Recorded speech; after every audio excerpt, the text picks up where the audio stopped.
The Labyrinth by ACH Smith. Chapter 11. Windows in the Wilderness. The Fieries were hauling Sarah along as though she were a reluctant donkey. She was certainly reluctant. She could not see the castle anywhere, and when she asked them how far away it was, they answered with whoops and cackles. The clock was ticking toward 13 all the time, so perhaps she was indeed a donkey for having got herself into this mess. She tried to figure out where she should have made a different choice. It was impossible. Suppose she had not approached Hoggle right at the start, but walked the other way around the Great Wall. Might she not, by now, be back home with Toby safe in his crib? Perhaps. How would she know? What evidence had she been given that any of her choices were the right ones? If there were right ones, if it wasn't all a cruel hoax by which Jareth tormented her with the illusion that Toby could be rescued. She blinked back rising tears. She would not start that again. If she hadn't been a crybaby, perhaps these creatures she was with now would have left her alone. She concentrated on what could be evidence, however flimsy, that she had gotten some things right. Her brief friendship with Ludo, poor Ludo, that couldn't be meaningless, could it? The happy, goofy smile he'd given her when she had rescued him. Was that a gracious event in a story with no ending? Even Hoggle, flawed character though he was, had unwittingly helped her to find out that she was capable of doing more than she had known. To have gotten this far at all, in spite of the hideous traps Jareth had set for her, surely that was some kind of evidence in her favor? Perhaps. But it would mean nothing at all unless she could get to Toby in time, and to save him from being turned into a goblin. She had to get away from this bunch, who were just passing the time. Her time. "Hey, ain't that it over there?" one yelled. "No," another said. "That's just a rock." "How about that? That a castle?" "No, that's just a stump of an oak tree." "Well," shrieked another of them, "how about that? They got to be a castle?" He was pointing at a pond. "No, the wiser one said. "A castle's got windows and all that." An eel popped its head above the surface of the pond and looked at them. The effect was as though they'd struck oil. "It is a castle!" "Doggone," conceded the wiser one. "Well, what do you know? We must be there." "Yeah! Hey! Mommy!" Sarah looked coolly at their whoopings and leapings. "That's not the castle," she told them. "It's got windows, and that old eel must have looked out of something." "Well," Sarah answered, "it's not the castle I have to find. Please let me go now." "No, you!" the eel piped. "What are you doing?" "We're just having ourselves a good old time." They were capering about, slapping their thighs. "Hey, eel, you a castle?" "No, I ain't," the eel trilled tartly. "Now get along." "Hey, eel, so why you got windows?" "So I can tell you to scat," the eel replied, and vanished with a plume and a plop. "Hot dog!" They were unaccountably delighted with everything that happened. Setback or success, it made no difference. "Please," Sarah said, "I want to go." "Ain't you having a good time?" "Yes," she lied politely, "but I must get to the castle." "We nearly found it for you." "It did have windows. Well, one anyway." "We want to help you." "Yeah, 'cause we like you." Sarah sighed. "But you've got no more an idea of where the castle is than I have." "We have too." "No, you haven't. It's just over that hill." "Yeah, you tell her." "Come on, what are we waiting for?" Bopping and raving, they dragged Sarah on through the wilderness, and on, until even they began to look exhausted and a little downcast. As for Sarah, Her body was wilting, and her spirit was exasperated. These castles are sure hard to find. Maybe it's a small one, Another suggested, Good thinking. whereupon they all started to pick up little stones and peer beneath them. No, Sarah told them wearily. Castles are big things. Maybe it's just over the hill, one said to another. Just have a look, see if you can spot the castle from up there. He pointed to a fir tree, Sure thing. said the other. He took his head off and ran, bouncing it.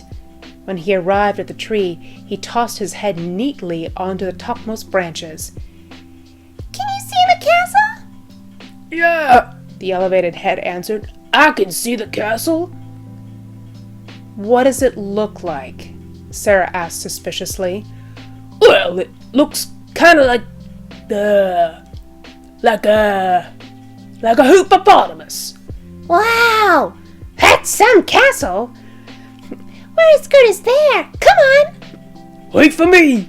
Called out the head, while his body scrambled to reach him. I'm going back, Sarah announced.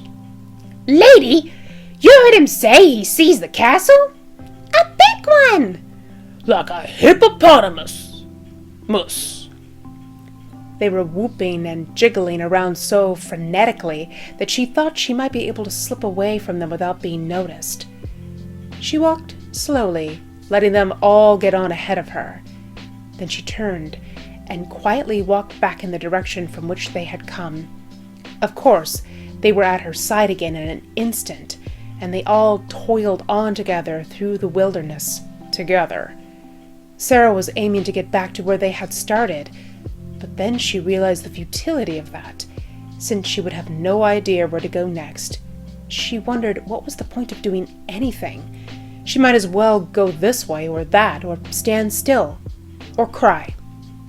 Maybe just having yourself a good time was the best anyone could hope for. She shook her head and halted. Whatever the point was, all this was beside it. She could do nothing until she had rid herself of the Fireys. As they jigged happily about her, she looked around the wilderness for an idea. Any idea. She noticed in the distance and to one side of them a wooded bluff. She knew what she had to do. She turned and addressed the Fireys. Wait a minute. None of you knows where the castle is. You don't even know what a castle looks like. Just 'cause we're wild doesn't mean we don't know what a castle is. We ain't stupid. We're just wild. Yeah, wild, they all agreed enthusiastically. She waited. As she anticipated, one of them showed how wild he was by picking up his head and tossing it in the air. As it came down, Sarah grabbed it and threw it as far away as she could. Hey, that's his head, lady. 2 more heads had leapt up to see where the first one had gone. Sarah grabbed them too and hurled them in different directions. That's my hand. One of the heads protested as it flew through the air. Pandemonium broke out. Hey, wait a minute. Lady, what are you doing? You threw the heads. Yeah, you're only allowed to throw your own head, right? While trunks were pursuing heads, getting the wrong ones and chucking them around, Sarah bolted. She made for the bluff. Someone stop her. We gotta take your head off now. Yeah, we gotta throw your head around. You can't quit now. I'll take a head off. Hey, little lady. Come here, come back. We gotta help you. Come on, everybody. They gave chase and gained on her, but her initial advantage got her to the bluff before they caught up. Slipping between trees ahead of her, she saw a crevice in a high rock face and sprinted into it. She found herself in an alleyway, running mazily through the rock. As she ran on, she heard the Fireys' voice behind her, echoing. She had hoped she'd shaken them off. Hey, lady! You want to take your head off, don't you? Sure she does. It's lots of fun. She ran on, oblivious, until the alleyway reached a dead end. Her eye ran up the rock face wall, patterned with mosses and lichens, and saw no holds for climbing. At the top, the wall had been crenellated, like the battlements of an old fortress.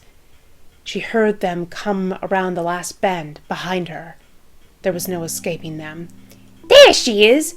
Hey, lady, we found another castle. Like a lunchbox! No, like a wheelbarrow. Wowee! Wait, lady! Sarah closed her eyes. Something tickled her nose. She opened her eyes and saw a rope. She threw her head back.